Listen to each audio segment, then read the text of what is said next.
Om Wageshware Wageshware Om Wageshware Wageshware Om Wageshware Wageshware.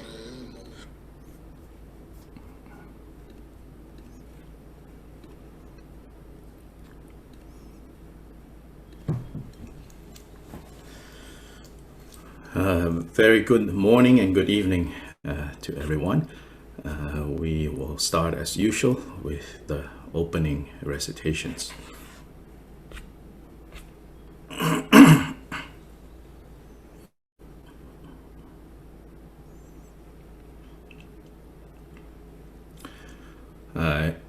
In terms of the opening recitation, now at this point we have also added the 7-branch puja as part of our opening recitations.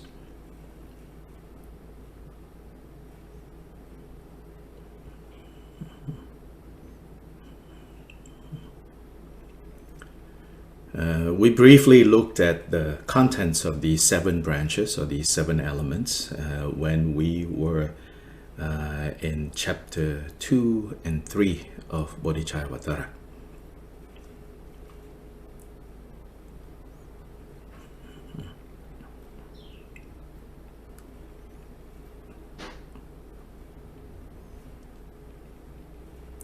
There, basically, Shantideva gives the 7 branches or the 7 elements as the foundation for receiving the bodhicitta vow, for taking and receiving the bodhicitta vow.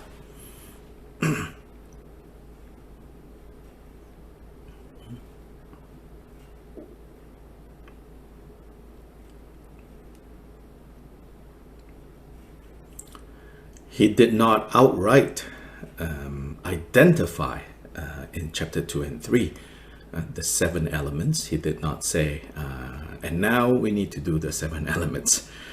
But through the commentaries that have been written, it is very clearly identified that the 7 branches is what Shantideva was covering in chapter 2 and part of chapter 3 as the preliminary to receiving and taking and giving of the bodhicitta vow.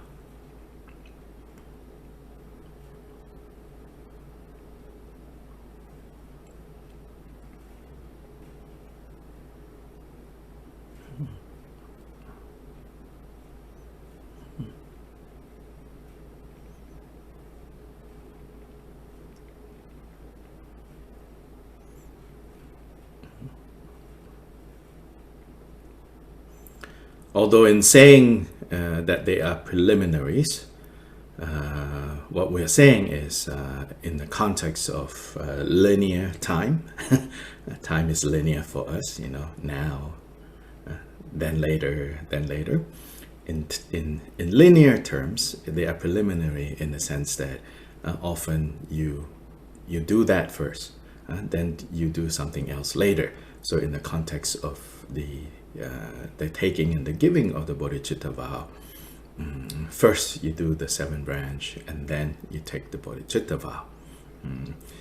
But we should not think that preliminary means like something to get out of the way so that you can get to the real thing. And that's so from another perspective, we should say that the 7 branch puja is the foundation of the receiving, the giving, and the holding of bodhicitta vow.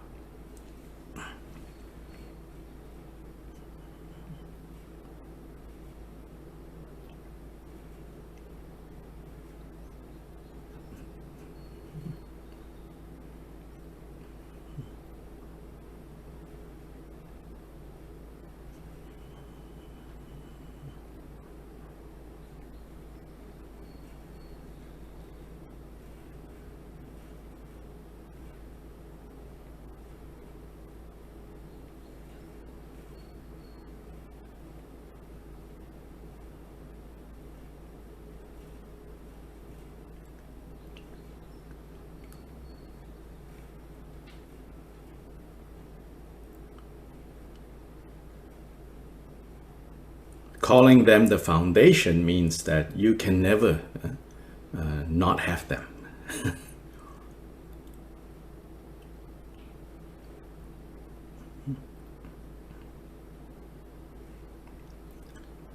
Especially with your building, whatever your building is, the taller you build your building, the stronger you want to make sure the foundation is.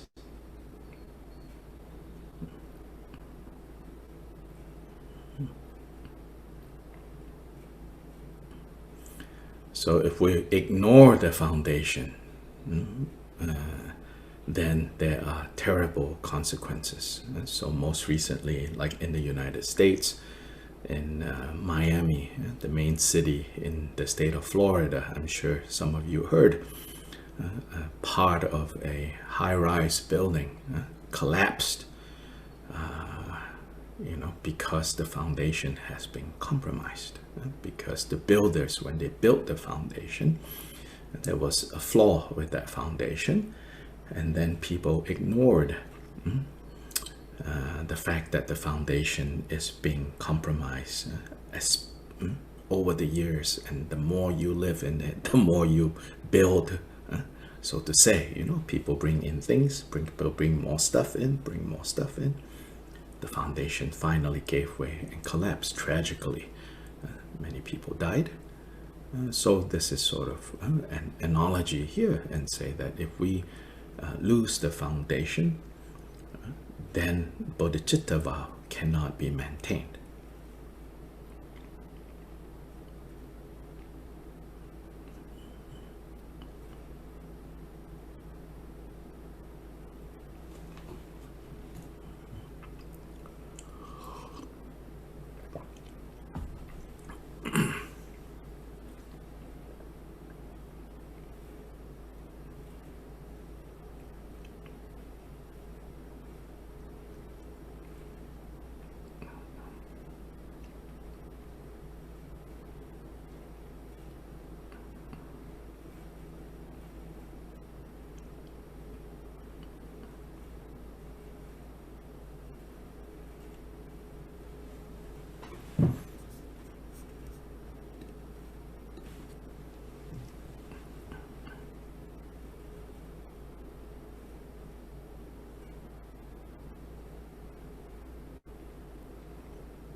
Dola Tova Jebe Dra Nobar Jebe Geg Darbadan Tam Jegebe Bardu Jobra Jeba Tam Jege So Jebe Manam Gadam Nampe Senchen Tam Jede Wadhan Den Tungal Dander Nurtu Lana Mepaya Dabra Zobe Chanchu Rimpo Je Dobra Dala Tova Jebe Dra Nobar Jebe Geg Darbada Tam Jegebe Bardu Jobra Jeba Tam Jege So Jebe Manam Gadam Nampe Senchen Tam Jede Wadhan Den Tungal Dander Nurtu Lana Mepaya Dabra Zobe Janju Rinpoche Dobra Nala Dhawa Jebe Da Nobar Jebe Ge Darbada Tam Jegebe Bardu Jobra Jeba Tam Jege So Jebe Manam Kadang Nyampe Senchen Tam Jede Wadhan De Dungal Dandre Nurdu Lana Mepa Yang Dabra Zobe Chanju Rinpoche Dobra Jede Sama Geki Bardu Lunga Yisum Ge Walako Mashi Bardu Lunga Yisum Ge Walako Du Terene Suntene Ma Chanta Sangi Bardu Lunga Yisum Ge Walako Zonju Jodan soge jonam la chanchu bardu dane kyabzuji dage jinso gebe zonange drola pencher sanje drubra jo sange jodan soge jonam la chanchu bardu dane kyabzuji dage jinso gebe zonange drola pencher sanje drubra jo sange jodan soge jonam la chanchu bardu dane kyabzuji Dage jinso gebe zonang ke drola pencher sanje drupra isho manang kadang nyampe senjen tomche dewa dang dewe gyudan dempra gyurche dungyao dang dungyao gi gyudan drewa gyurche dungyao mepe dewa dame drewa gyurche nering chadang nidang drewe danyang la nebra gyurche manang kadang nyampe senjen tomche dewa dang Dewe gyundan dempra gyurje, tungyao tang tungyao ki, gyudan drawa gyurje, tungyao mepe dewa tangme drawa gyurje, nering chadang nidang drawa, tangyang la nebra gyurje, manang kadang nyampe senjen tamche dewa dang, Dewe gyundan dempra gyurje, tungyao tang tungyao ki, Gyudan drawa gyurje, dungyao mepe dewa tangme drawa gyurje, nering chadang nidang drawa, tanyong la nebra gyurje.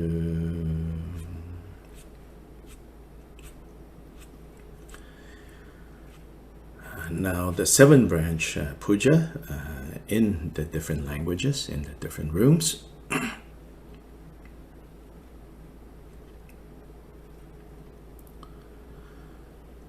In all the worlds of the 10 directions reside Tathagatas of the 3 times. Before each of you, lions among humans, I prostrate joyfully with body, speech, and mind. By the power of this aspiration to all Bodhis, all conquerors appear vividly in my mind.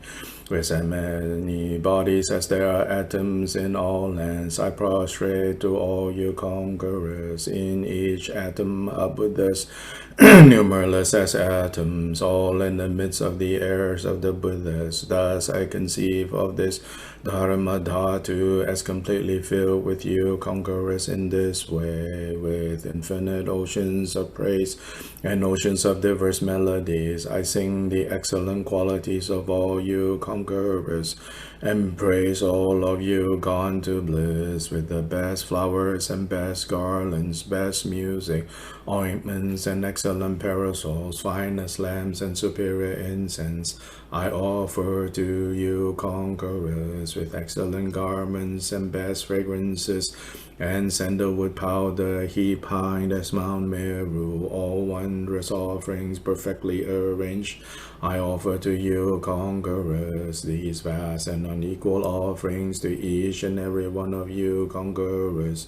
With the power of conviction in noble deeds, I prostrate and offer to all you conquerors all the harmful deeds that I have done with my body, speech, and mind under the power of desire, hatred, and ignorance. I confess each and every one of them. I rejoice in all the meritorious deeds of all the conquerors in the 10 directions and the heirs of the Buddha, solitary realizers, here is still in training and beyond, and all wandering beings, you who are lamps of the worlds of the 10 who have unobstructedly attained Buddhahood through the stages of Bodhi. O you who are my protectors, please turn the unexcelled wheel of Dharma.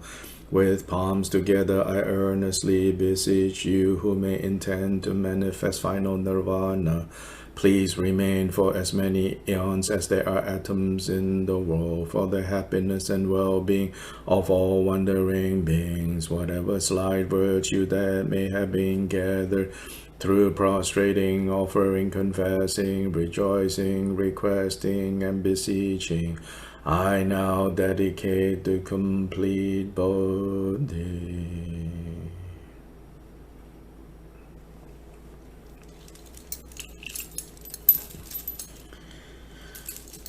Now the mandala offering and the request for teachings from the Buddhists and Bodhisattvas.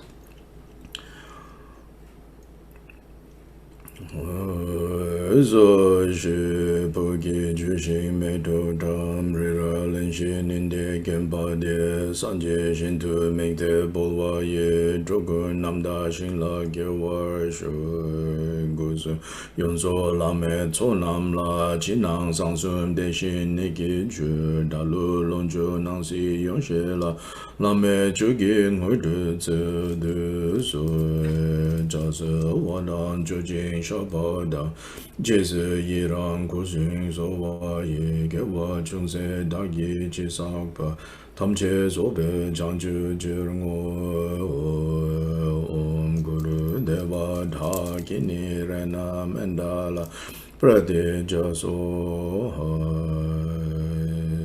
semje namgi sambada loyi jedra jidarwa jejun tumon tebayi chogi golo gordu so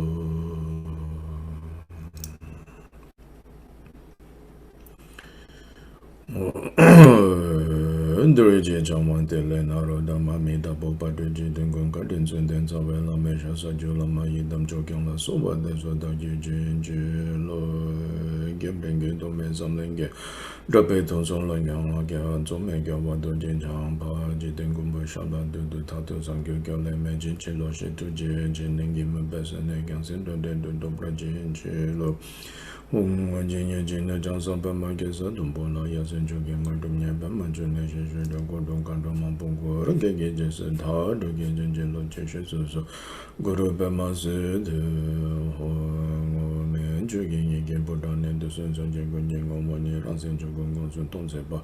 So well, I may shabla so.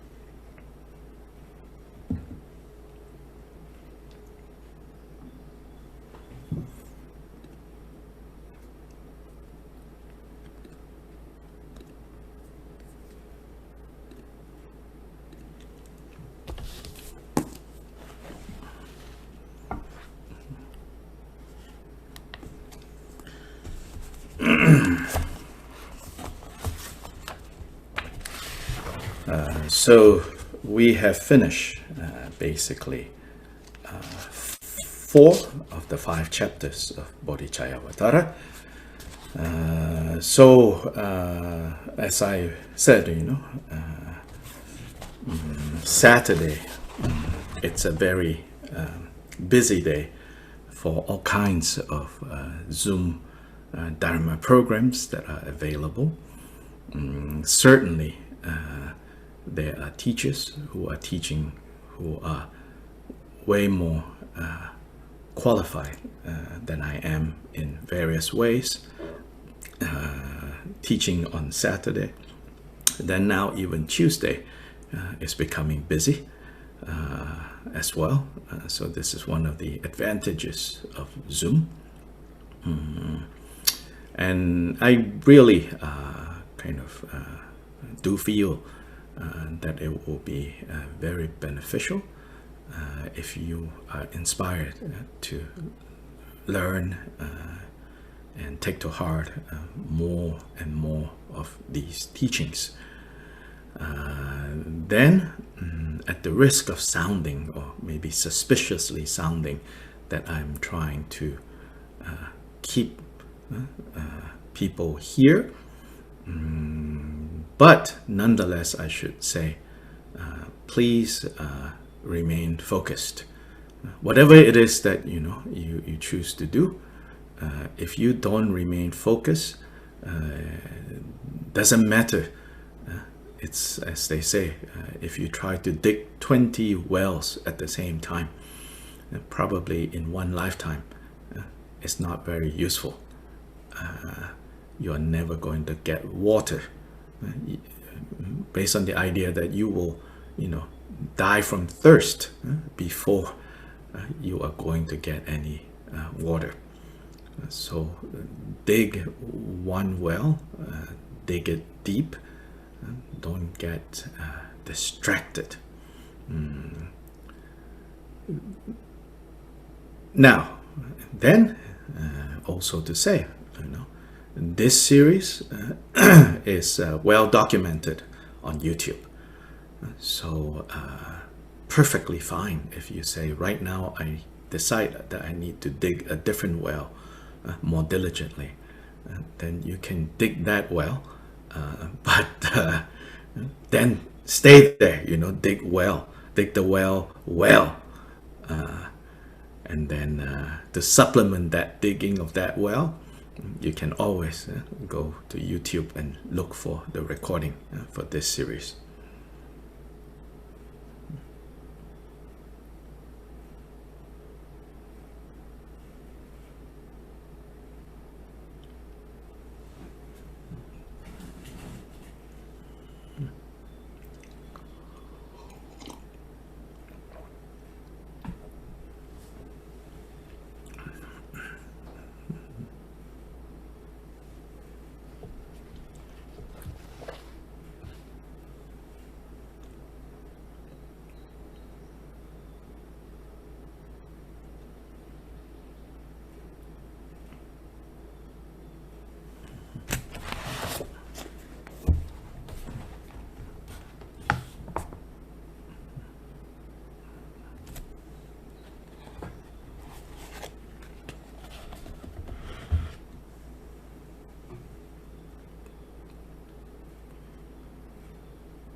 So in Khenpo Kunpel's outlining of Bodhicaryavatara, verse 1 to 22 of chapter 5, the section he identifies as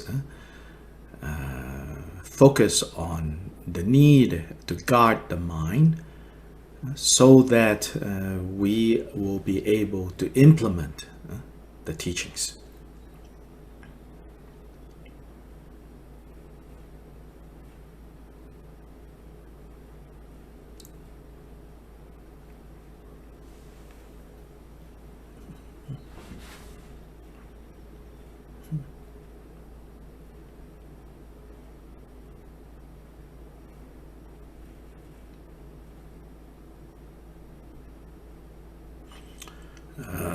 Maybe you remember, maybe some of you remember. So Khenpo Kunpel, who was Khenpo Kunpel? Kunpel is short for Kunzang Pelden. So Khenpo Kunzang Pelden, or Khenpo Kunpel, was one of the main disciples of the famous Patu Rinpoche. Patu Rinpoche was a great Lama from Eastern Tibet. A Tuku, a reincarnate Lama associated with this monastery in Eastern Tibet known as Dzogchen Monastery. So he was an important reincarnate Lama of that monastery.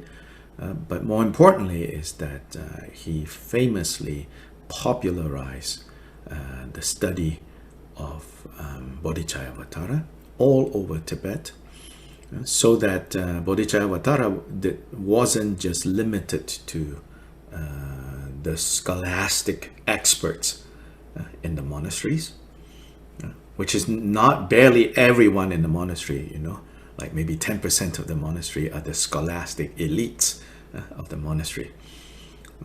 Up until Pedro Rinpoche, who lived in the 19th, 20th century, up until Pedro Rinpoche, believe it or not, Bodhicaryavatara was known and studied by just a very small group of people in Tibet.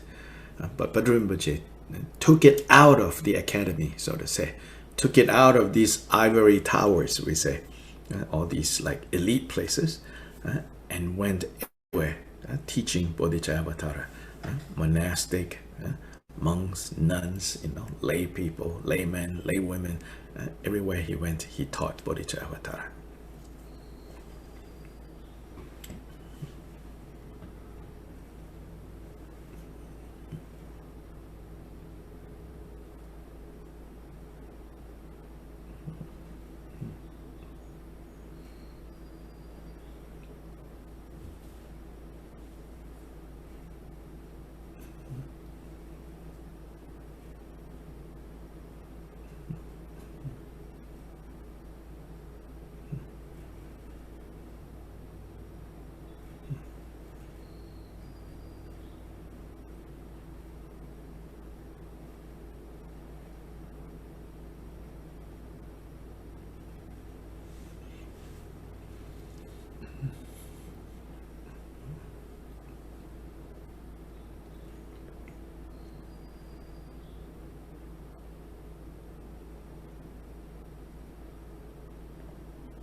So let's now read from verse 1 to 22 then. Yeah. Those who wish to keep the trainings must with perfect self-possession guard their minds. Without this guard upon the mind, the trainings cannot be preserved. Wandering where it will, the elephant of mind will bring us down to torment in the hell of unrelenting pain. No worldly beast, however wild and crazed, can bring upon us such calamities. If with mindfulness's rope the elephant of mind is tethered all around, our fears will come to every virtue drop into our hands. Tigers, lions, elephants and bears, snakes and every hostile foe, those who guard the prisoners in hell, ghosts and ghouls and every evil wrath. By simple binding of this mind alone, all these things are likewise bound. By simple taming of this mind alone, all these things are likewise tamed. For all anxiety and fear and pain and boundless quantity, their source of wellspring is the mind itself, as he who spoke the truth declared. The hellish instruments to torture living beings, who invented them for such intent? Who has forged this burning iron ground? Whence have all these demon women sprung? All are but the offspring of the sinful mind. This the mighty sage has said. Throughout the triple world, therefore, there is no greater bane than mind itself. If transcendent giving is to dissipate the poverty of beings, in what way, since the poor are always with us, have former Buddhas practiced it? Transcendent giving, so the teachings say, consists in the intention to bestow on every being all one owns, together with the fruits of such a gift. It is indeed a matter of the mind itself. Where could beings, fishes and the rest be placed to keep them safe from being killed? Deciding to refrain from every harmful act is said to be transcendent discipline. Harmful beings are everywhere like space itself. Impossible it is that all should be suppressed. But let this angry mind alone be overthrown, and it is as though all foes had been subdued. To cover all the earth with sheets of leather, Where could such amounts of skin be found? But with the leather soles of just my shoes, it is as though I cover all the earth. And thus the outer course of things I myself cannot restrain. But let me just restrain my mind, and what is left to be restrained? A clear intent can fructify and bring us birth in such as Brahma's realm. The acts of body and of speech are less, they do not generate a like result. Recitations and austerities, long though they may prove to be, if practiced with distracted mind, are futile, so the knower of reality has said.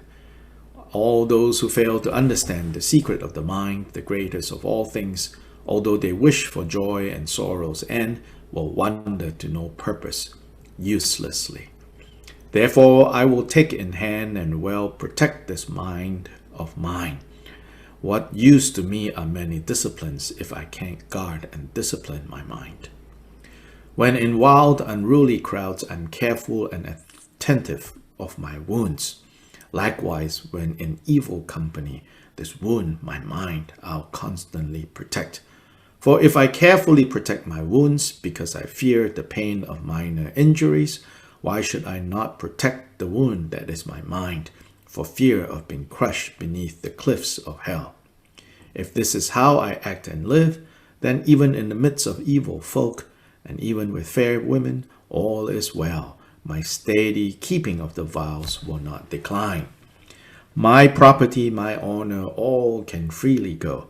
My body and my livelihood as well, and even other virtues may decline, but never will I let my mind regress.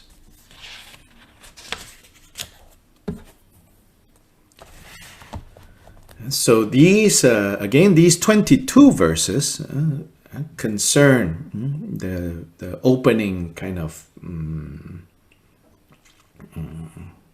focus of this chapter, where Shantideva points out how if we want to implement the Bodhisattva practices, the 6 paramitas, summarized as 6 paramitas, it is said that Bodhisattvas in summary practice the 6 paramitas, but extensively they have to cultivate, sometimes poetically called the 10,000 virtues, right? All of this, whether you call them 6 paramitas, whether you call them the 10,000 virtues, they can all of them, they can only be effectively implemented if we first know how to guard our mind. So the first 22 verses here makes that argument, makes that point.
So the first verse, he says, those who wish to keep the trainings must with perfect self-possession guard their minds. Without guarding this mind, then none of the trainings can be preserved. So the verse 1 is a summary.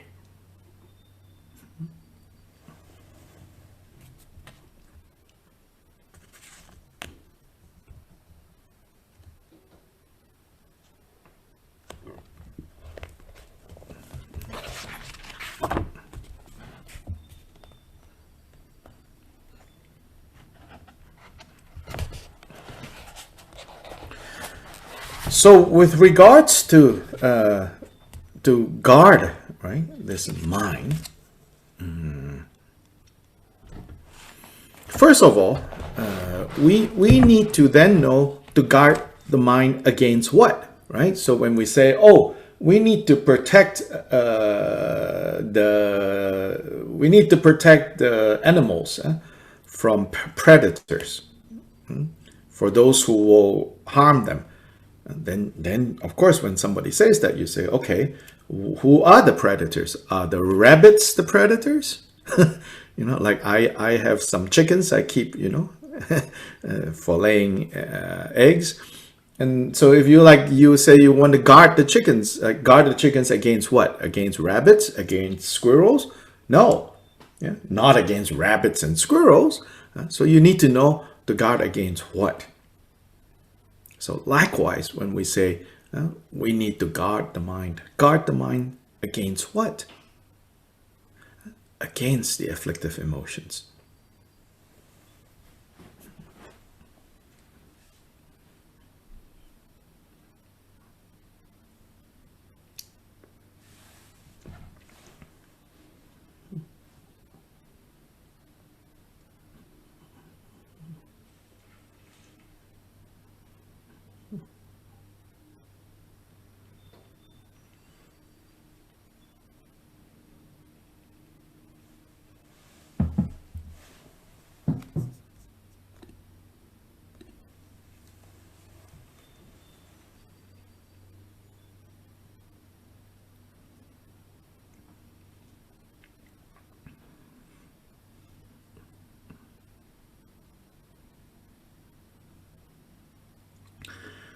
Then in terms of guarding against the afflictive emotions, the all-knowing Buddha gave very careful instructions of basically what is to be observed and practiced and cultivated, and what is to be abandoned, left alone, and rejected. So what to accept and what to reject. This phrase is very common. Given in the teachings, knowing what to accept and what to reject, knowing what to practice, cultivate, and what not to cultivate. That is really important.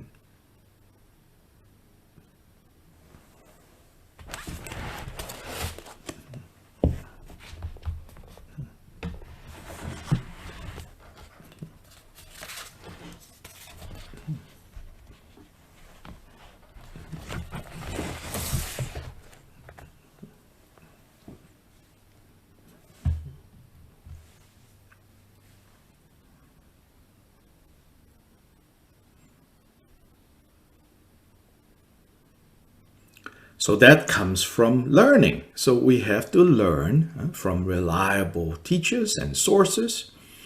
Here, reliable teachers and sources, I'm not even saying, forget about those sources that deliberately try to mislead you.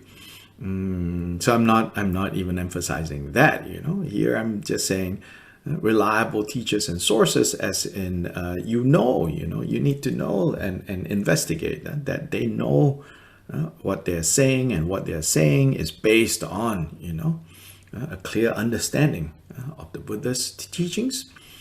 So we have to rely on those sources to know, right? To know what is to be accepted and what is to be rejected. What are the causes of suffering, which is to be rejected? What are the causes of happiness, which is to be cultivated? So first we have to do that. Now, otherwise, when we say, oh, I'm going to practice, what are you practicing when you don't even know what to accept and what to reject?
And in Kempo Kunpil's commentary, he says nowadays, so he's talking about his own time. He says nowadays, there are these monks and novices and so-called like Vajrayana yogis, who is very popular among people. But then when you look closer, and you find out that these very popular, very well-known figures, they don't even know what is the 10 non-virtues, what are the vows that we should observe, what are the things that we should abandon, what are the downfalls with regards to our bodhisattva commitment, meaning what can cause our bodhisattva commitment to deteriorate, what will damage our Vajrayana samayas. They said these people, very famous, very well regarded, but then they don't even know basically what to abandon. Then he says, don't get distracted by this. This is most unfortunate, he says. He says, this is disgraceful.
This reminds me of an incident.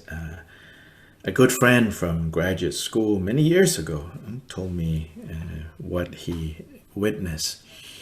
At that time, I think he was staying at a center in maybe Hawaii or somewhere in California. So the center is a Tibetan Buddhist center, a center that has a resident geshe-la, so a Gelugpa center. But the center also rents out its retreat facilities to other Buddhist groups or yoga groups, people who want to rent the place. So one time when my friend was there was a pretty well-known, famous Western teacher that was there with his students conducting a Dzogchen retreat. A Dzogchen retreat. And so for several days, this teacher, the fact that he's Western is beside the point. I don't want you to have the thought that, then it's not so real. No, there are many Western teachers that are really well trained. But anyway, in this case, the point being that this is actually a very well-known figure. So he's talking about, nature of mind, this, that. Then the geshe-la came from time to time to sit and listen. At the end towards the end of the retreat one day, the question and answer, this teacher said, so are there any questions, So the geshe-la, said, oh Lama, thank you for these teachings, and I have been, in and out, so I didn't, get to attend the whole thing. So maybe you have already said this, but can you please briefly remind us what are the 10 non-virtues. Bottom line, this teacher wasn't able to say what the 10 non-virtues are. Geshe-la, of course, he knew what he was doing, you know. So the bottom line is like, you know, you can talk so fancy about, oh, nature of mind is empty, and then it is radiant, and then it is this, and then it is that, you know. But then when it's time to actually implement, you know, are we protecting the chickens from rabbits? Are we protecting the chickens from foxes? If you cannot tell the difference between a rabbit and a fox, you will be a pretty bad farmer.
Here, Shantideva isn't even talking about those who are teachers. Before we are teachers, or teachers are not fundamentally, first we have to know how to guard our own mind.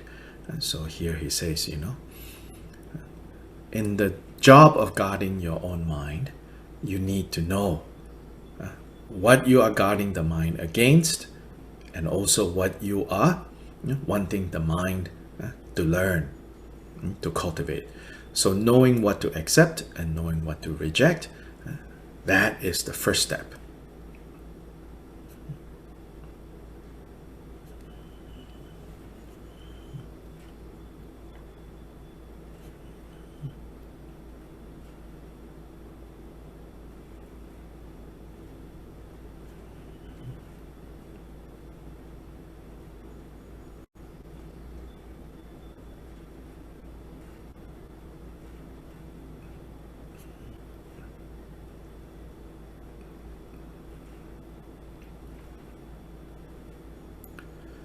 Then Khenpo Kumpel said, like at the end of the day, you are your most reliable kind of teacher.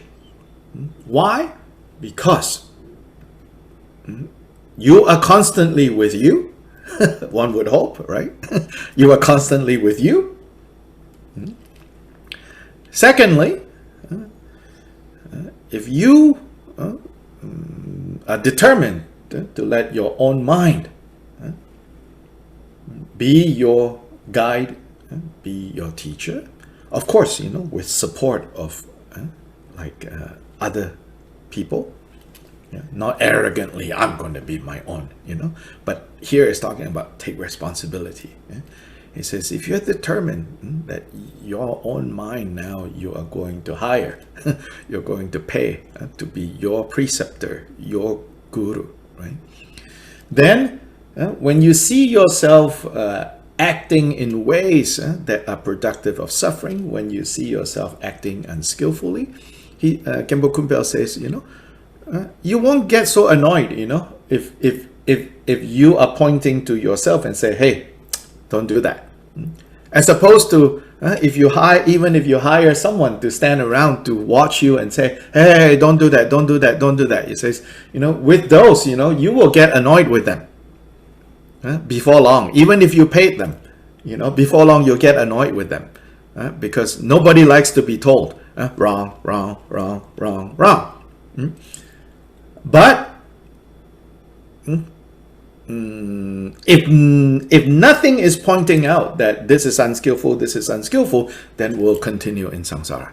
And if we don't want to continue in samsara, then somebody has to do the job of pointing. Then he says, better you hire yourself, your mind, to point that out to you, he says.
Yeah, so Lord Atisha,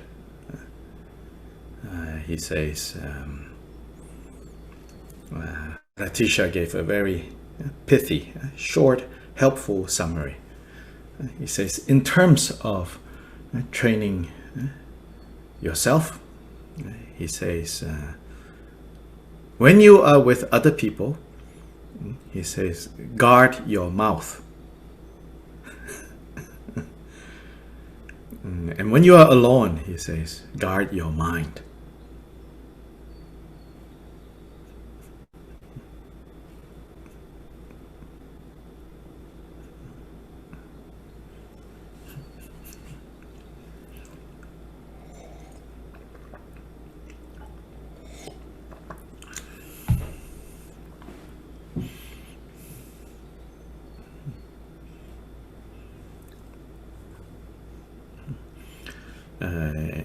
So, in Chinese, there's a saying, sickness come in through the mouth, and disaster comes out through the mouth. So our speech, more than anything else, is often the culprit that causes a lot of trouble.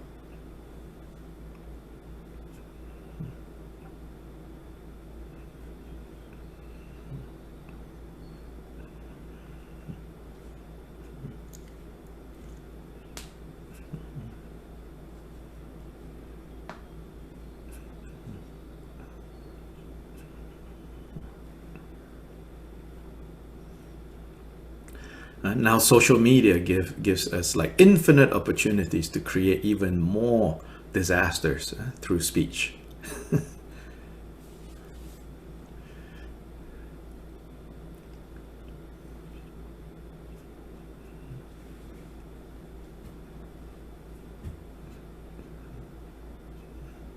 Now, of course, speech comes from mind.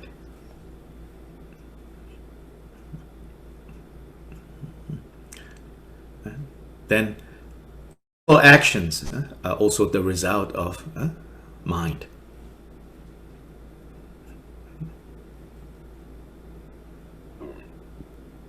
So then guarding the heart mind is still the primary task.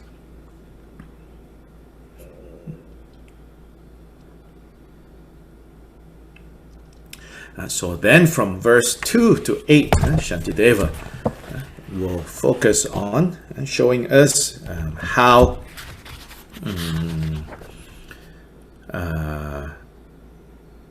harm, ultimately comes from mind, from 2 to 8. Then from verses 9 to 17, he will then show also how benefit, virtue, also comes from mind.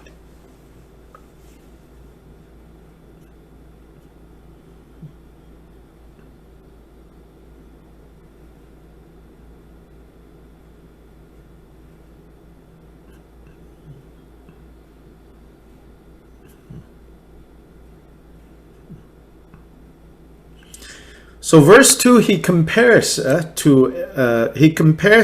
unrestrained mind, the careless mind, the mind that is not provided with the guardians of mindfulness and introspection.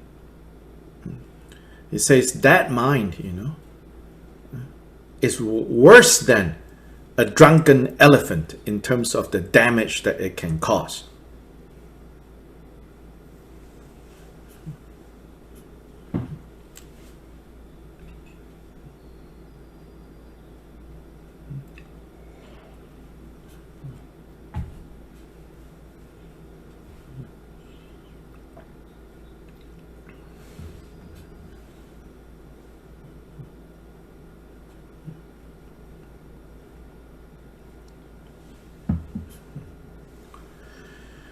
So elephants, they get drunk by themselves and done to them by other people.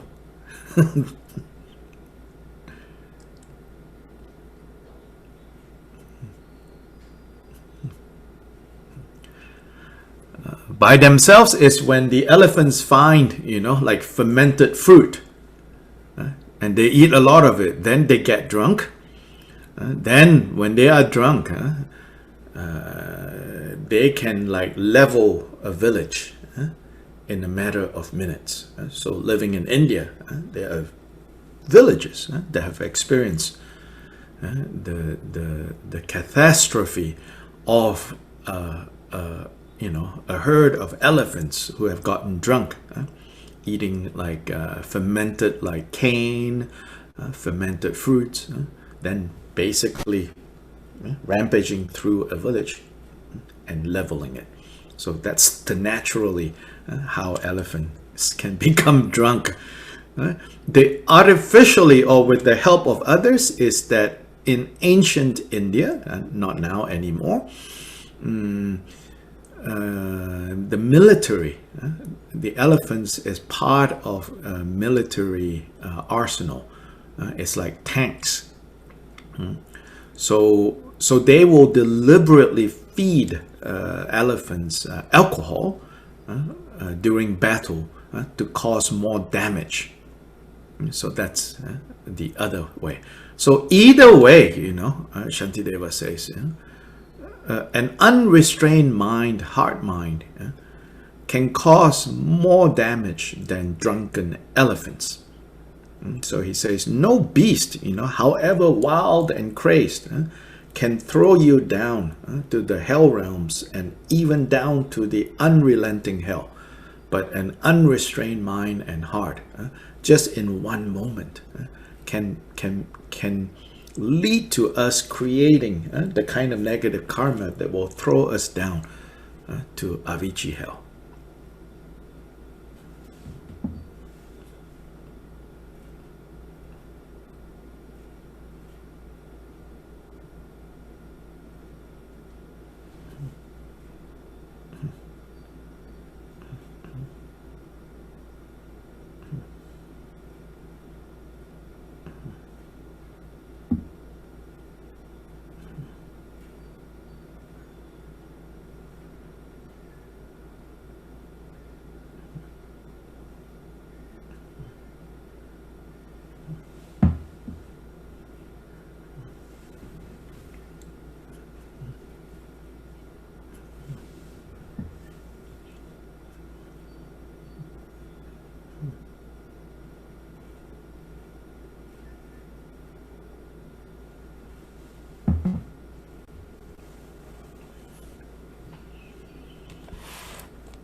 So verse 3 here says, but instead, if with the rope of mindfulness, this elephant of mind can be tethered all around, can be controlled. So here mindfulness is not the way that now, very popular. People talk about mindfulness meditation. Here in Shantideva, in the classical sources, classical Buddhist sources, mindfulness has a very specific reference. It's not just, the mind is present. It has a very specific reference. Here, mindfulness is always mindful of something. And what is the mindfulness here? Meaning not forgetting what is to be adopted and what is to be rejected. What is to be accepted and what is to be rejected. What we should cultivate, what we should abandon. It says, if the mind never forgets this, then this is a protected elephant. An elephant that is tamed, an elephant that is under control, no problem.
And he says, when we have that, then what we fear might harm us cannot actually do that anymore. If we have this kind of mindfulness. And then every virtue, every good cause will fall into our hands, will become so easy.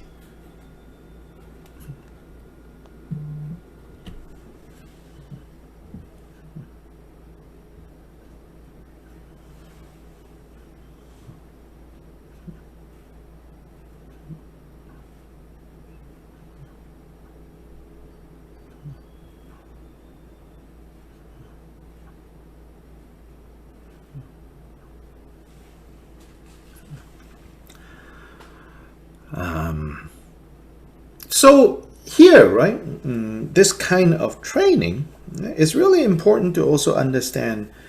It's not rigid. It's not like a fearful guarding of the mind. It's a very so you have to do this cultivate. That's why the word cultivate, not force the mind. Cultivate the mind, cultivate the heart, encourage it to mature, to grow, to habituate.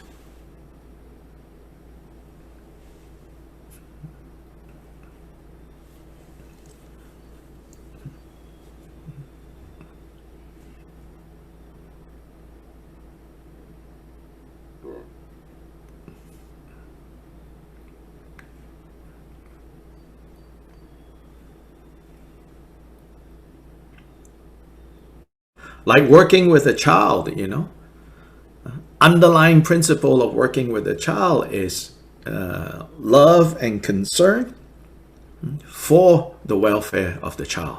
So that has to be the underlying attitude, motivation, concern for the welfare, for the well-being of the child. Likewise, the mind, our own mind.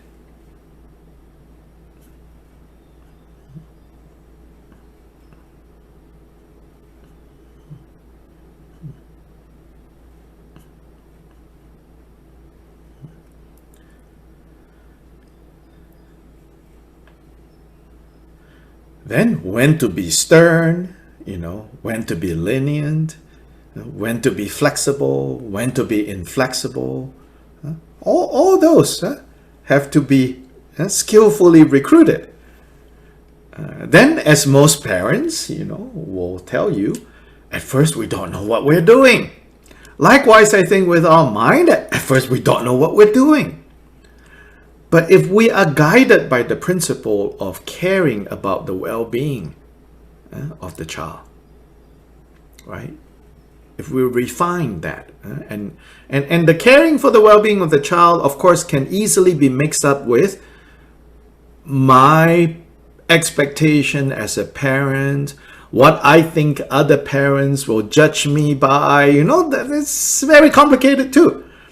But the more the parent refine their actual motivation to be really caring for the well-being of this child, then even if initially, too lenient cause some problems, or too strict cause some problems, but over time, all of that can get worked out, right? Then you can be a good parent and the child can be a good child, interdependent. Same with, I think, training our heart mind. We need to have that kind of, fundamentally, it's about being good and kind, concerned about the welfare of the mind, the child. And here, the welfare of the mind of the child is in terms of bodhicitta. So in fact, the welfare of all mother sentient beings. For the welfare of all mother sentient beings, I am going to care and to nurture and to cultivate this mind. This mind. Then use, sometimes a stern attitude, sometimes, a sweet attitude, sometimes, very rigid, sometimes loose. You need all of that.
So even this rope of mindfulness, you cannot tie the elephant too tightly. If you tie the elephant too tightly, the elephant would be rebellious.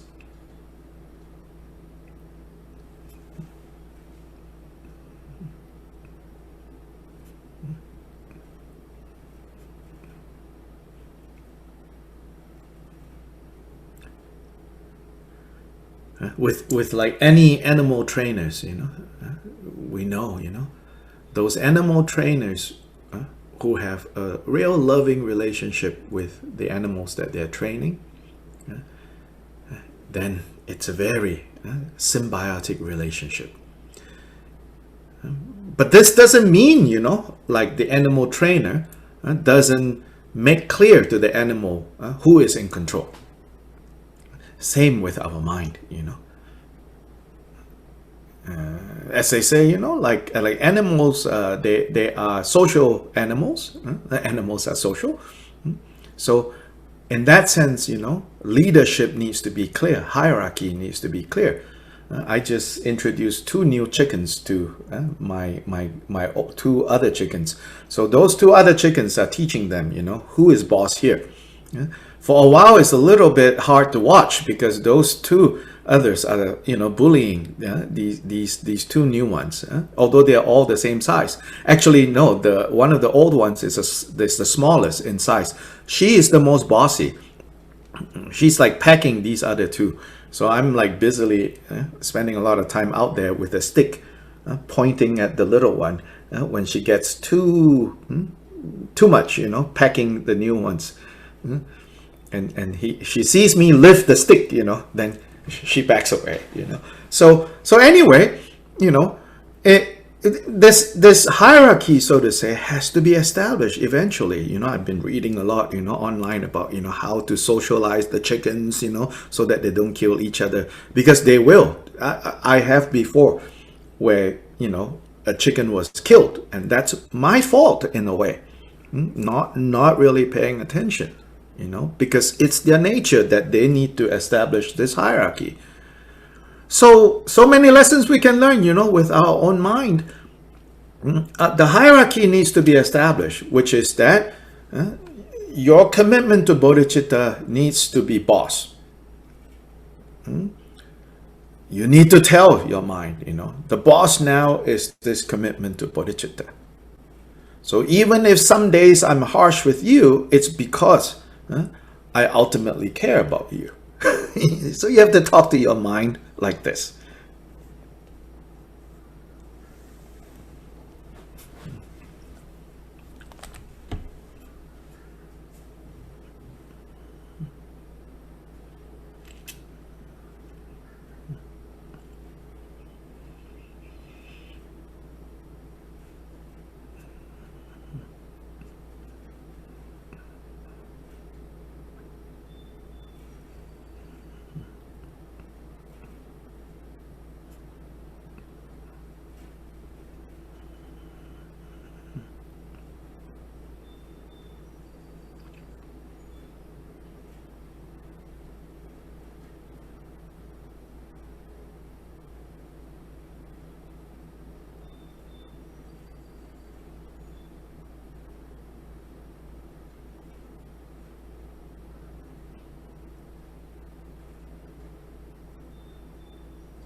So now let's take a short break, 5-10 minutes break, then we will start again.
I want to take a moment to also mention and to appreciate that Jasper in Malaysia was able to send Waiting, our interpreter, into Chinese, the headset that will help improve the sound quality for the Chinese interpretation room. Also, as I mentioned, Waiting is in a rather rural area in Malaysia, and so there's no stable internet easily for her. She's using her phone signals, her mobile phone signals, and so even that is unstable. So there's so many kind of interdependencies, causes and conditions that are necessary, and I'm just so glad that we are doing, noticing the needs and taking care of needs of each other, and particularly to support the Dharma becoming available. And then on the Spanish interpretation side, we have a reliable group of three interpreters that take turns. And so, that takes some coordination to do, and that's also, part of the amazing causes and conditions that we have. So, thank you to everyone.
And then Urban Dharma, North Carolina, the center here in Asheville, they are footing the bill for the Zoom use.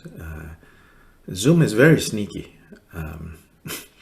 They will advertise and say, for the requirements that we need, which is like the interpretation room, you need to get this business level subscription, and then they say it's $19.99 per month, $19.99 US dollars per month for this. What they don't tell you, except in very small print, and when you get your monthly invoice, is you need to buy minimum 10 licenses. Whether you're going to use 10 licenses or not, they don't care. So actually, it's $199.99 per month. That's $200 US dollars a month. So anyway, Urban Dharma is paying this. We have been discussing with another Dharma center, and very soon we will combine together. So that they share half the cost and Urban Dharma shares half the cost. So again, all the people who, through this pandemic, who have supported the center regardless, and this is what also a part of the causes and conditions that make it possible for us to be gathered here doing this. Then the support team that I have with technology, being that, I'm someone who knows what a VHS is, that tells you then how much probably I know about the current state of technology. So thankfully, we have Javier in Guatemala and Omar in Mexico. So doing the recordings, and Javier has been talking to Zoom people, figuring out all the ins and outs of Zoom. And then Omar is diligently putting all this up on YouTube. So again, Omar, if you can share the YouTube link to the specific playlist for this Bodhicaryavatara, so you can also go back and listen to the ones that you missed. So that's also we need to kind of acknowledge and rejoice in all these causes and conditions.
Verse 4, Shantideva lists out, all those things that, especially in his time, right, are real dangers. Tigers, lions, snakes, hostile forces, ghosts, the guards in the hell realms. It says all these dangers, all these things that we perceive to be harmful to us.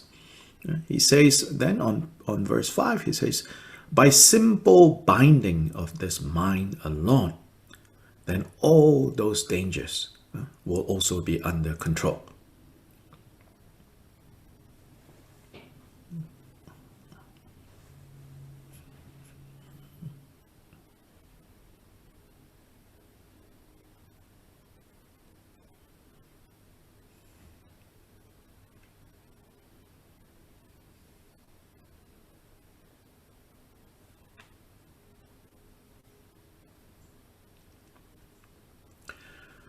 When you have tamed the mind, then all these external threats have been tamed.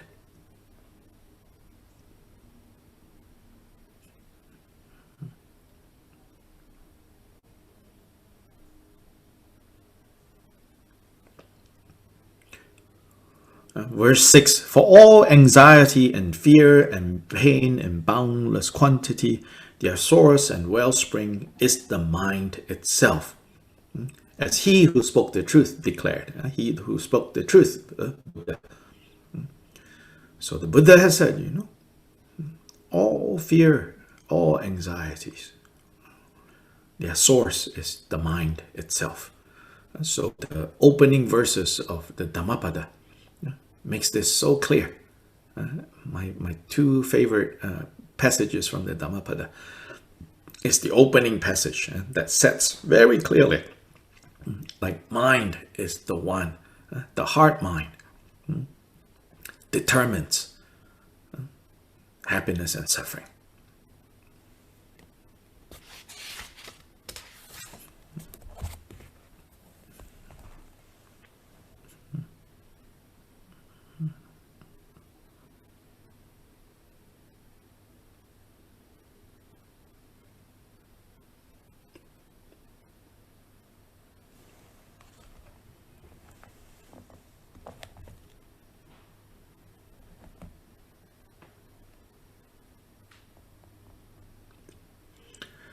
Verse 7, you know, he says, even those torture instruments in the hell beings, in the hell realms, right? Where do they come from? They came from the mind.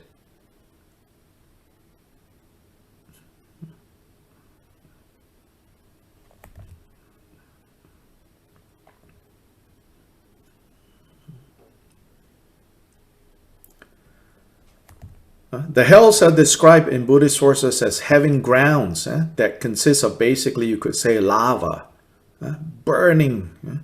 Where do these come from? He says. And then here he says, you know, these demon women in the hells. What is he talking about? He's not saying women are demons.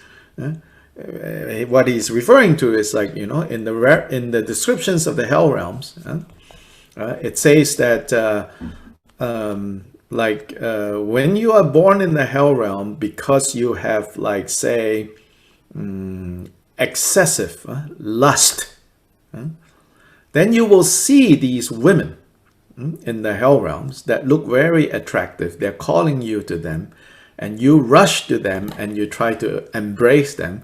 But the moment you embrace them, they turn into a pillar of fire that will burn you.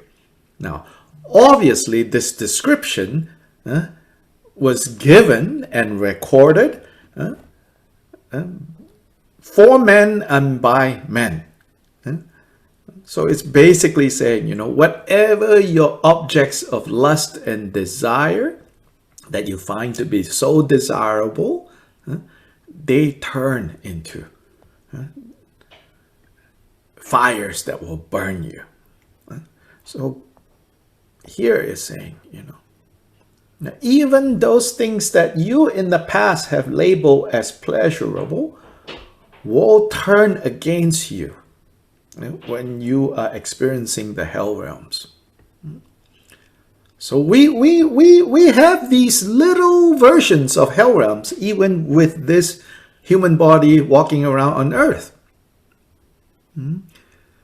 When you have a indigestion or heartburn, you know, all your favorite foods, pizza, cheese, you know, tomato sauce, curries, you used to love so much, but when you're having a heartburn, you know, that is, you know, the fires of hell. You look at it and you're like, oh, I like it so much, and then you try to eat. Oh, immediately, that fire from inside, you know, you feel like you have become a dragon, you know, like fire is coming out of your mouth.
Verse 8, all are but the offsprings of the sinful mind.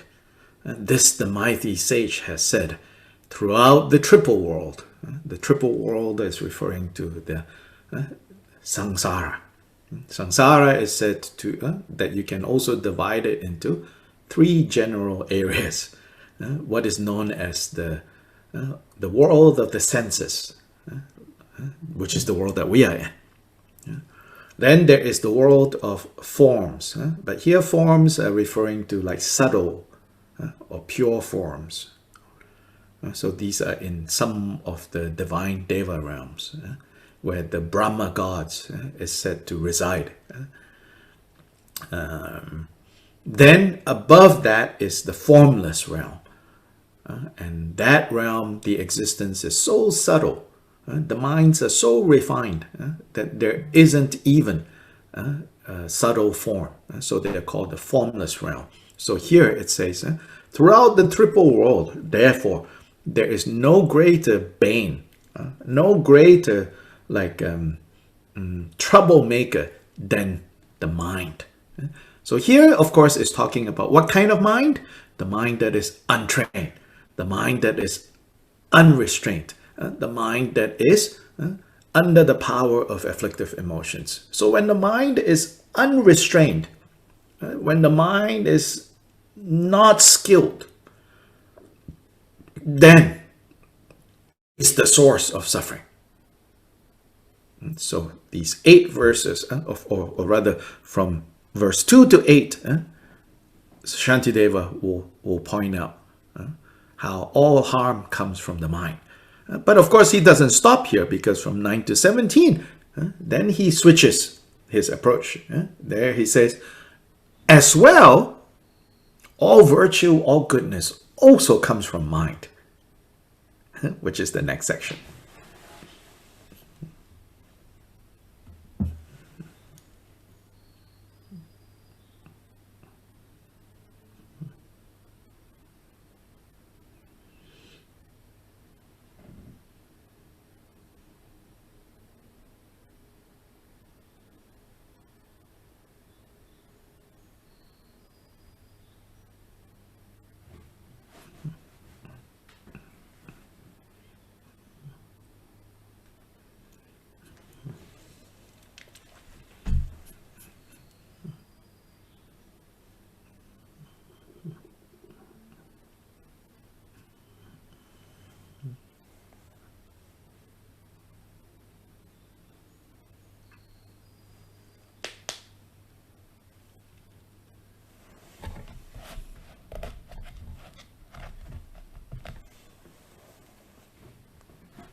And so instead of going on to this next section, today I want to see if we have any questions, whether the material from today or so far what we have covered.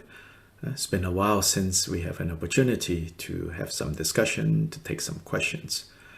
So let's do that now.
So there is a question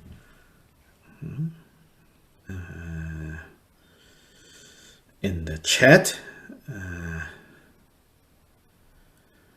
It says, about the story you mentioned, How do you prevent ourselves from being gaslighted or gaslighting ourselves in such situation? So this is, for those of you who don't know what gaslighting means, this is a trendy word that has turned up recently. And basically it means to manipulate by psychological means, you know, to kind of to kind of cause someone to doubt their own kind of judgment or sanity, you know, in that sense. Story I mentioned, I already forgot which story, so can you say a little bit more? So go ahead and translate the question.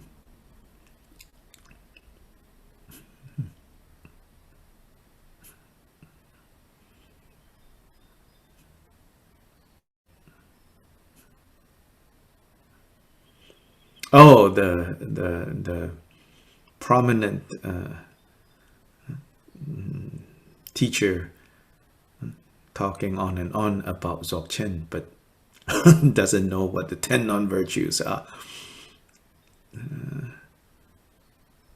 So I don't. I'm even more confused. Like I'm not sure. Can you restate your question?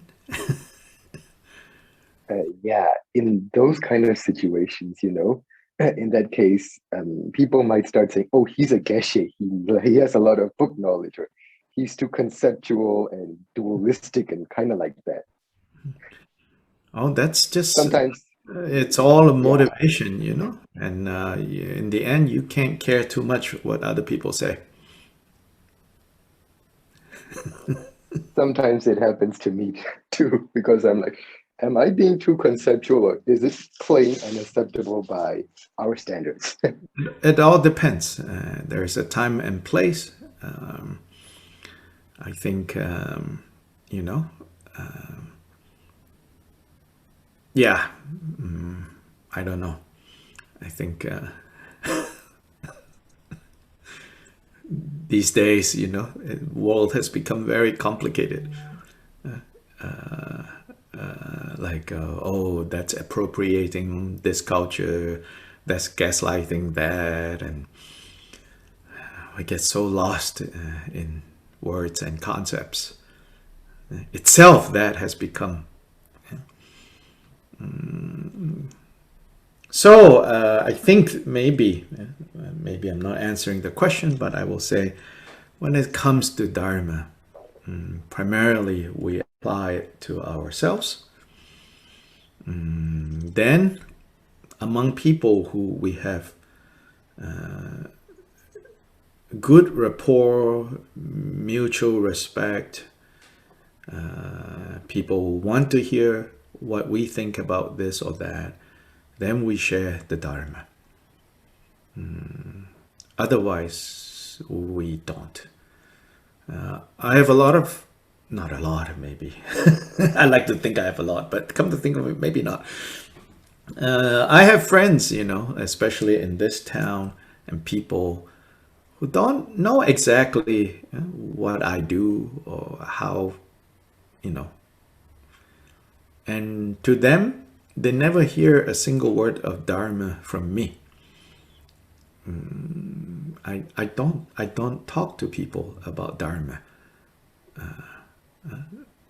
and only in the context of teachings, because, as Shantideva says, you know, nobody wants to be annoyed. Even if they need to be annoyed, fundamentally nobody wants to be annoyed. Now, if you're a Mahasiddha, you don't mind, you know, being the gadfly, so to say, to annoy other people, because you have a skill to turn them in the right direction. But those of us who are far from Mahasiddhas, better not. Just mind our own business. Not selfishly mind our own business, but knowing our limits, guard our own mind.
Dr. Lee, there is a question in the Spanish room. Uh-huh. It's regarding the concepts you talk about the hell realms, especially about the devil woman. If you could explain a little more, what is this about? Is it like a symbol of temptation from those times? And also, Arlene would like to ask, who built the torture weapons in the hell realm? Who thought What that? about hell realm? Last part I Yes, didn't catch. yes. Who built these torture weapons in hell? Okay. Let me Who? quickly answer that one. The mind, Shantideva says. Okay. Your mind has created them. Yeah, but I guess the question is more related with like why they thought about the What fire, is the question? floor or Hold on. or devil woman. From where all these concepts come? Like why hell is fire, for example, or that's like why the hell has those concepts? Yeah, I understand. So yeah, this is, I was about to say, let me explain some of this. This is basically Christian baggage. Okay, so the question is about so in the Spanish translation room, there's a question about can you basically, let me summarize, like can you basically kind of explain, I think the question is really about what is the significance and how should we understand hells in the Buddhist context? Yeah, so that's the basic, or at least I'm going to answer that question.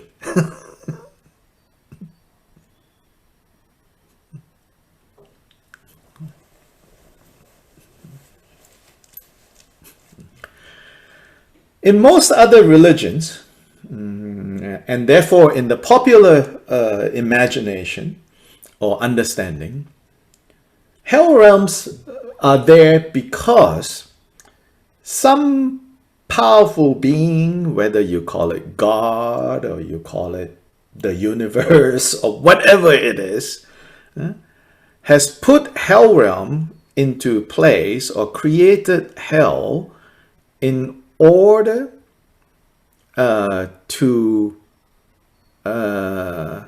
teach a lesson, or in order to prevent bad people from continuing to do bad things. and therefore the hell realms exist. So hell realms are like, in other words, an exaggerated form of like human prisons. And we think of prisons as a place that is specially designed to lock away troublemakers. Then some prisons concepts have the idea of rehabilitating these people so that they can give up their bad behavior, and later you reintegrate them back into society. So I would say, most religions and even many Buddhists have somehow this idea that this is what hell realms is. But this is not, this is not exactly, what the Buddha taught about the hell realms.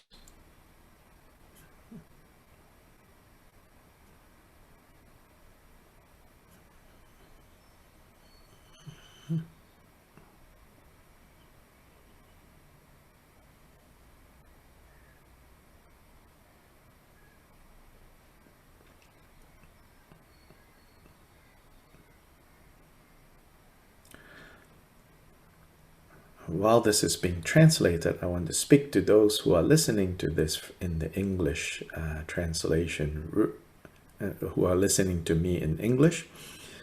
I think, I'm not 100% sure, that you're not able to hear the questions that the interpreters are asking me because you are in the general audio room.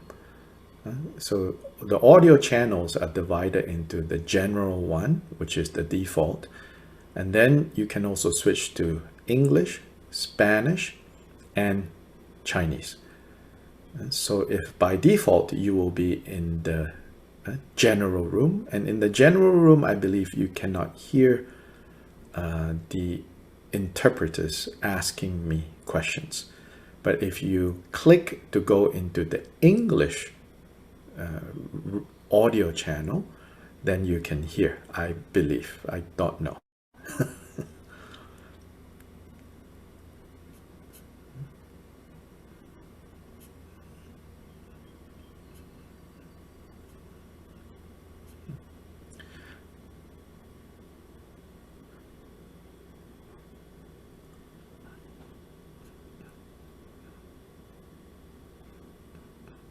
So first thing then to understand is, hell realm is not something different from, when we say there's hell realms, don't forget there's also the Deva realms, or the God realms. So you could equally ask, well, where did that come from? Why is it in the God realms, everything is nice, all the description there, people are flying around, whatever they want, they can get. Yeah, it's actually kind of a sociological observation. It's like nobody really asks where did the God realms come from? Because it shows, like we like that. Then hell realms, the minute it's mentioned, it's like, where did that come from? There was a survey done in the United States of like people, how many % of people believe in hells, and how many % of people believe in heaven. Way more people believe in heaven than hells. So it shows, our attachment and aversion. So that's one point to make. But here, coming back to the main point, how the hell realms exist, why it exists, is the same reason how the God realms exist and why they exist, and how human realm exists and why they exist, how hungry ghost realm exists and why they exist. First, you need to understand that. Same principle behind the 6 realms of existence in confused existence, in samsara. So that's the bottom line. Where does samsara come from? In other words, where do these 6 realms of confused existence come from? It comes from the confused mind. Which is Shantideva's point here.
So the hell realms, so if one to speak in terms of the 2 extremes, right? The hell realms, in the way Buddha explained it, nobody created it to punish anyone. The God realms, nobody created it to reward anyone. It is fundamentally about the realities that we have created through our body, speech, and mind. If we habitually create the reality of hate and aggression, then that's the reality we have created. We are now in the hell realm. If we habitually create the reality of generosity and ethical conduct, then the reality we will experience is the God realms. If we habitually create the reality of very stable and refined states of mind, then we experience the reality of the pure form realms among the God realms. If we habitually create actions, encourage actions of, like say, jealousy, you cannot stand when other people are doing better than you, then you have created your reality as what we call the demigod realm. Always fighting, always just you cannot stand that someone else is doing better than you. So psychology and cosmology are completely 2 sides of the same coin from the Buddhist perspective. So this has nothing to do with rewards and punishment.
Yeah, so I gave the example of like the food, pasta sauce,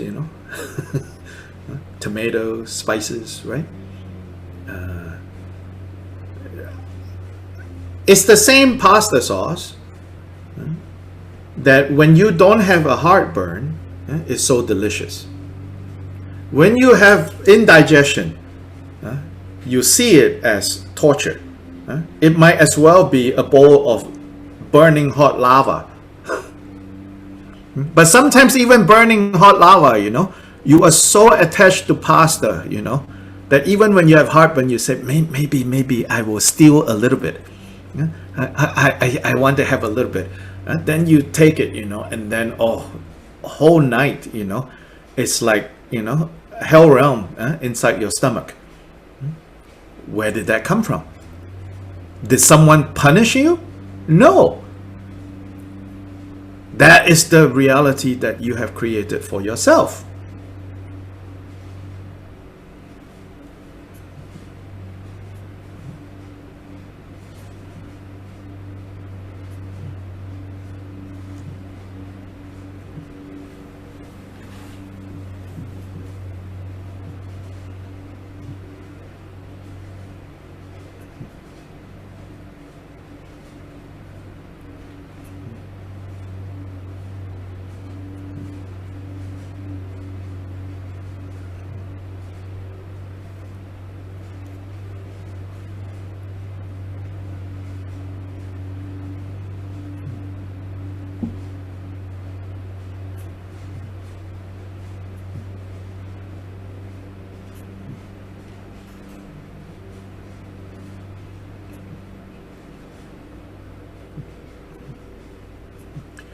So here, like Shantideva, verse 7 says, the hellish instruments that torture beings in the hell realms.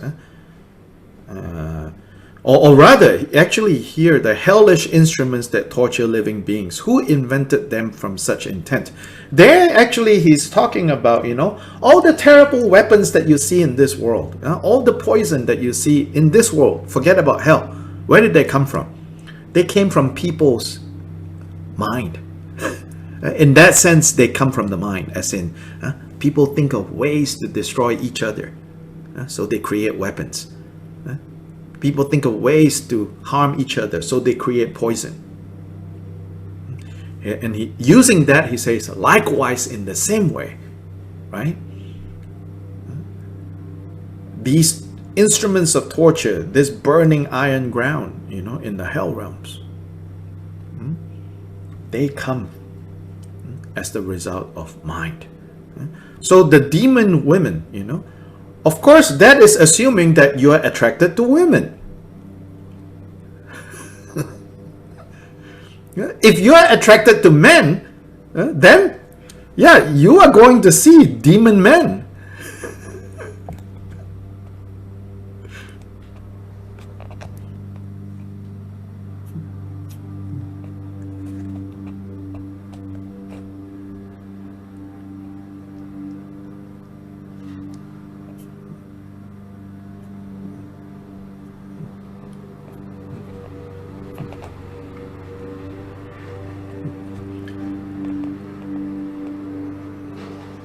Tigers will see tigers.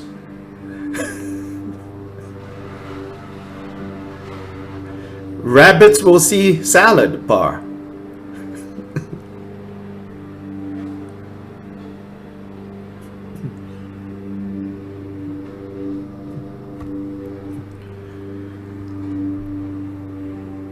Another analogy given often is like this river, because your reality is that of a fish. For you, you don't think, oh, this is river. You are the fish swimming in there. This is your world. Then for a human being, like for me, one of the cafes I like to go to is by the river. And I have my concepts of river. My concept of river is calming, it's relaxing, it's nature, So that is my experience of that place, as this environment of calm, put me at ease. I can work better. But then even another human being, maybe almost drown in that river, and I say, hey, why don't we go to that cafe and have a cup of tea by the river? And like, oh, I don't think so. Right? So the other person, his reality is different. And then in the traditional teachings, it says the gods, those who are in the God realms, when they come to that river, if I say, oh gods, please come to this river, they don't see it as river. They see it as an endless flow of nectar, which is that which delights them. But then they also say, if hungry ghosts come to this river, they see a river of pus and blood. Buddha's teachings about karma, about the 6 realms, is we create and experience the reality ourselves. And it's the ripening of our actions of body, speech, and mind.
In one of the Chinese classics, I believe is in the Chuangzi, it gives another example. It's very similar to this one. It says, so there's this beautiful woman, she was walking through the town, and all these young men,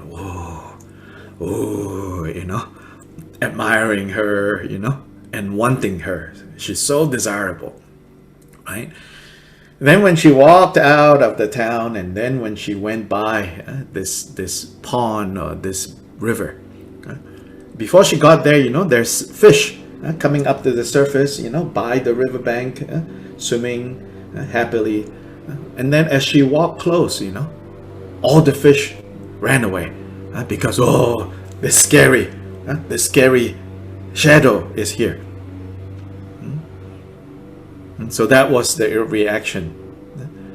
Then she went from the river into the woods. And there,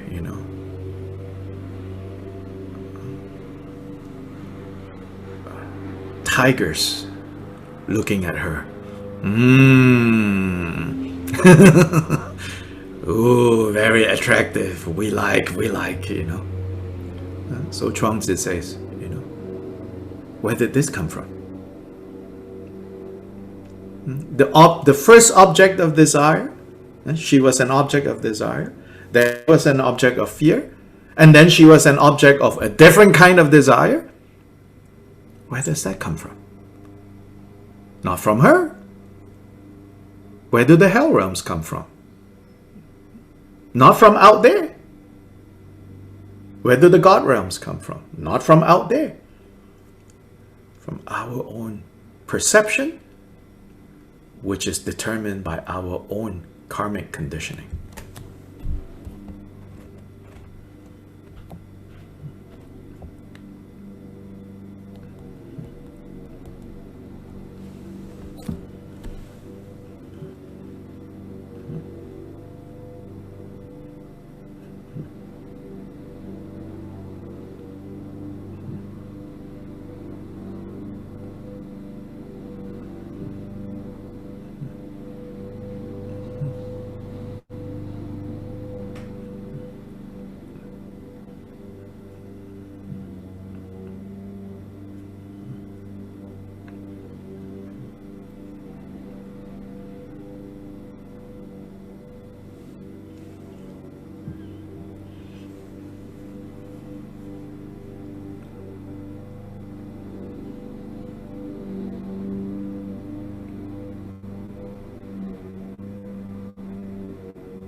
By the way, Buddhist texts don't only talk about hell realms.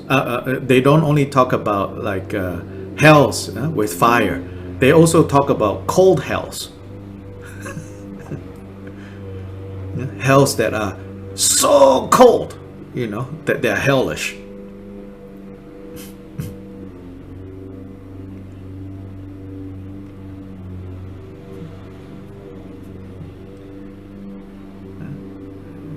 The many ways that we create suffering and experience suffering.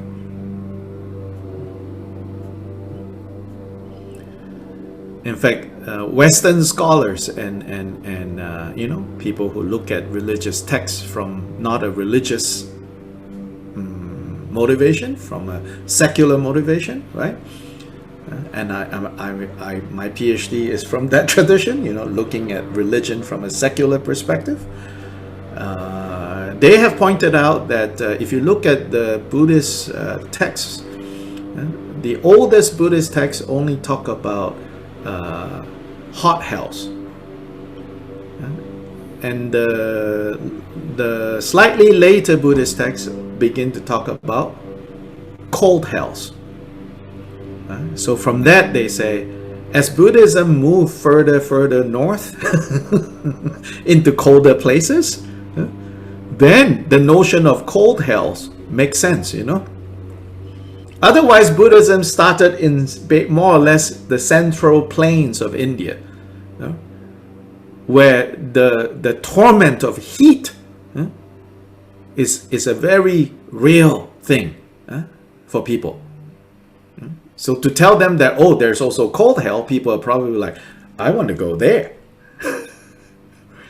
But as Buddhism moved further and further north, you know, into Kashmir, into places like that, into the Himalayas, you know, then people up there are like, hot hell, let me get there.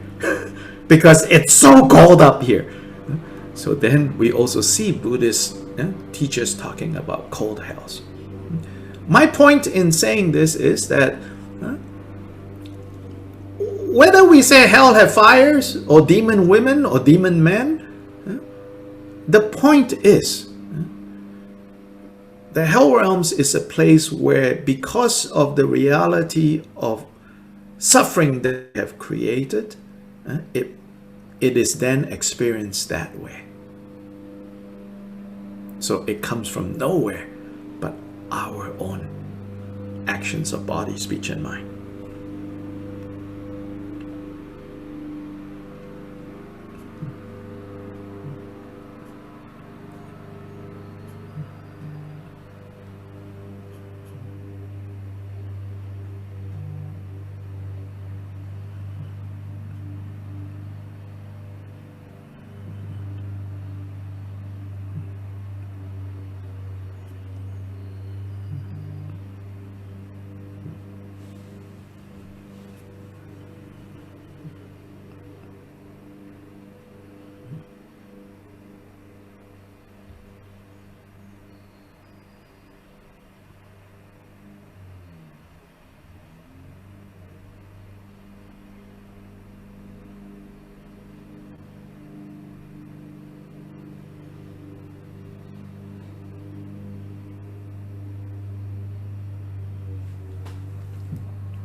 So Antonio made an observation here.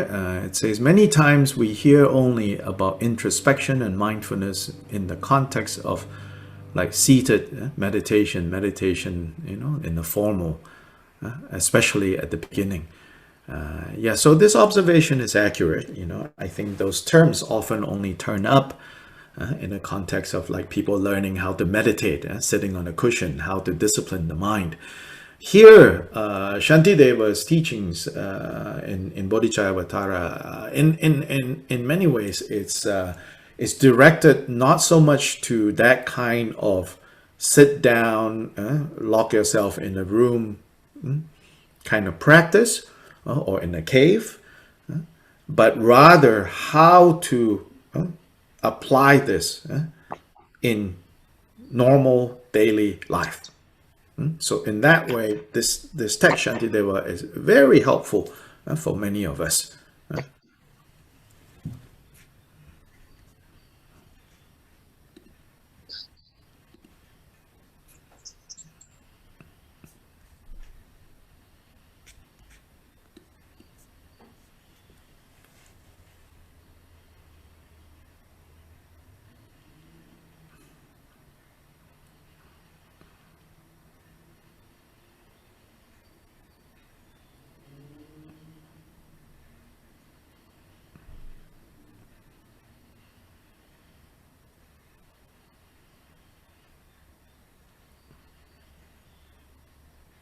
I see that Judy has a raised hand. I have a comment and actually a question. Mm-hmm. What you're saying is we create our own reality and our reality creates us. It's a interdependent thing that's going on. And when we're talking about no coming and no going, and things like no death, no birth, no old age and death, that is referring to the mind, essentially, and not necessarily no physical death? Or is this because the mind doesn't come or go, it's a consciousness within a moment, and then the consciousness in the next moment it's not born and it's not dying, it's a continuum of sorts? Is that what that means when we're referring to the mind and all of these no coming, no goings, no death? Can the interpreters hear or no? Yeah, you can hear the question. Okay, so go ahead and translate the question.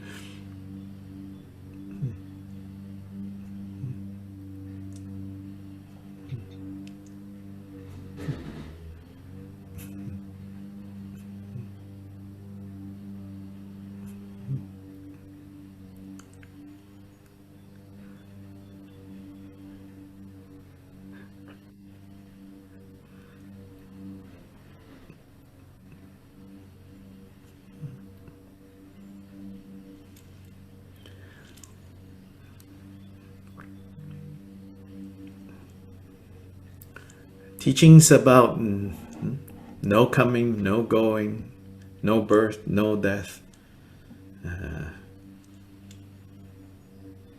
They should not be simply given.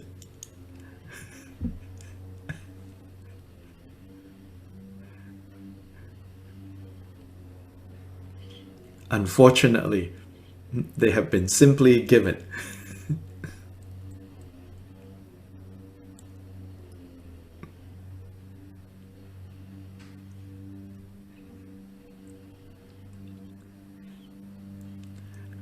Right now, we need to see there's birth, there's death, there's coming, there's going.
There is a realm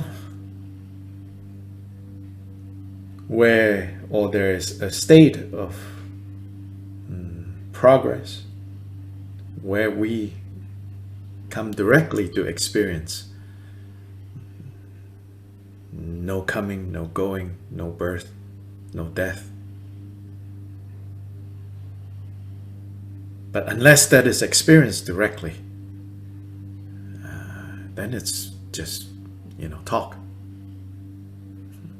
So Buddha did talk about there is the experience of deathlessness. There is the possibility of being free from birth and death. So if we don't, what we have to do is to pay attention to birth and death.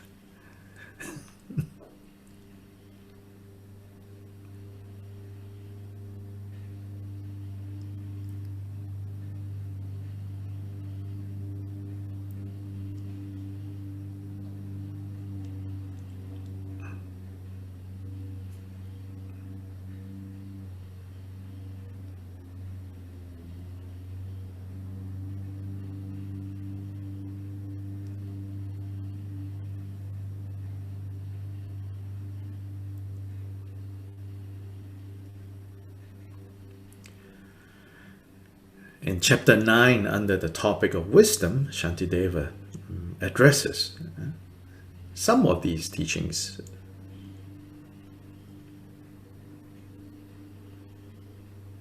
But even those teachings there under the topic of wisdom, they are to be applied at the right time, at the appropriate juncture in terms of our training. So if too early we get distracted by big ideas, then we will be led astray. So Jigten Sumgun especially talks about the different ways that we can stray, get off course. He says straying due to views, straying due to meditative experiences. So those are the two types of straying, and not only going astray, but getting lost in them, and thinking that the state of loss and confusion is attainment.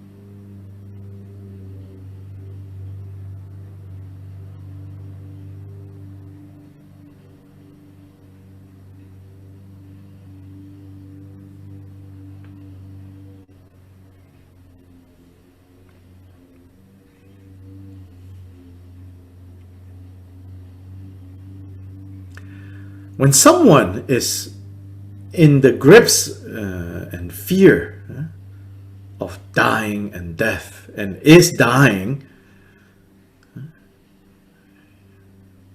you don't go tell them at that point, oh, they are the hell realms.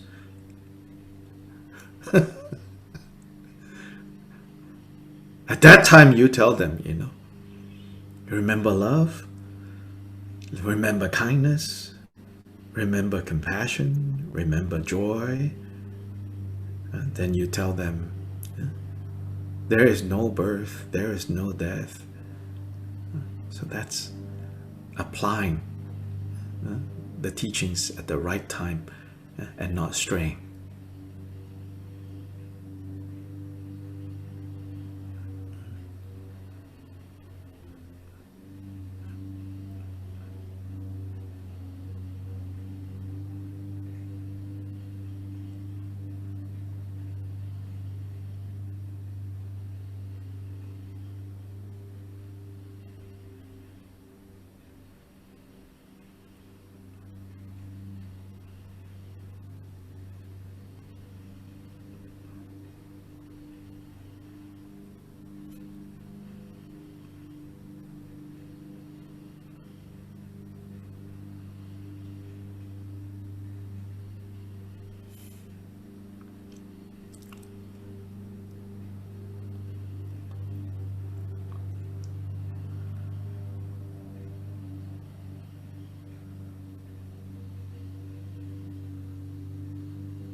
Yeah, so that's it for today. We'll do dedication. Chanju semcho rinpoche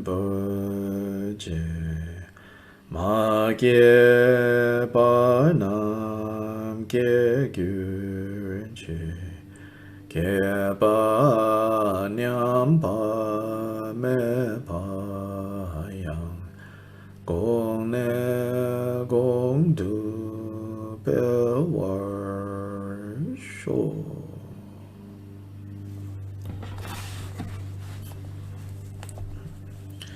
So we will continue class on Tuesday. Then for those of you with the interest, this Monday there will be chanting of the 5 sutras. But so on Zoom and also on Facebook, for those of you who want to do that practice, please join us.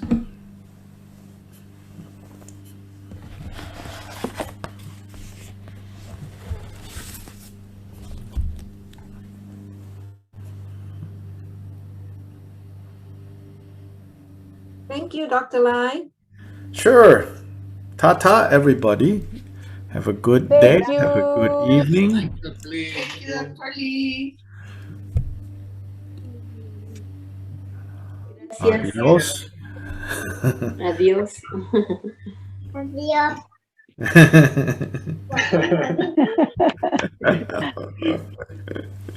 Start them young.